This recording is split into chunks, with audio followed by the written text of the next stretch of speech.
Hello mga idol! Shoutout nga pala sa inyong lahat. Muling nagbabalik, RQY Graphic TV. And today's videos vlog ay isi-share ko po sa inyo kung paano mag-wrap ng ating gadget na tulad ng laptop, pang-personalize. Ang gagamitin po natin ay yung tinatawag nilang carbon na 3D. Carbon na vinyl na 3D. Ipapakita ko sa inyo, mayroon akong sample dito ng mga sticker.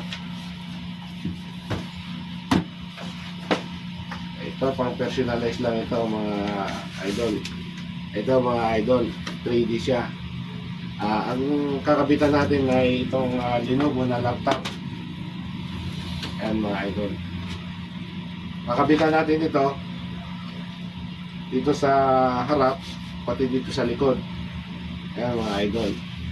Kaya sa mga hindi pa nakakapag-wrap ng ganito ay panoorin lang ang ating video para makapagbigay ng kunting gabay lang, mga tips and tricks kung paano ito nirarap sa ating flat na surface. Kaya bago tayo mag-umpisa, huwag niyo kalimutan mag-like and subscribe dito lang sa RQY Graphic TV. Kaya tara na guys.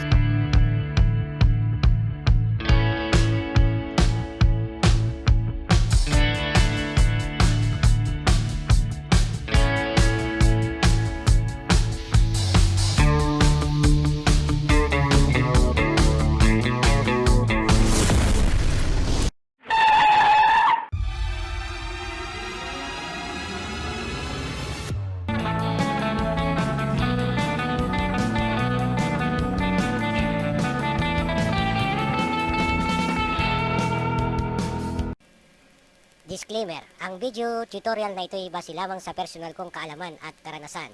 Ngunit hindi po ako eksperto sa larangan na ito, hangad ko lang po ay makabahagi ng aral sa iba.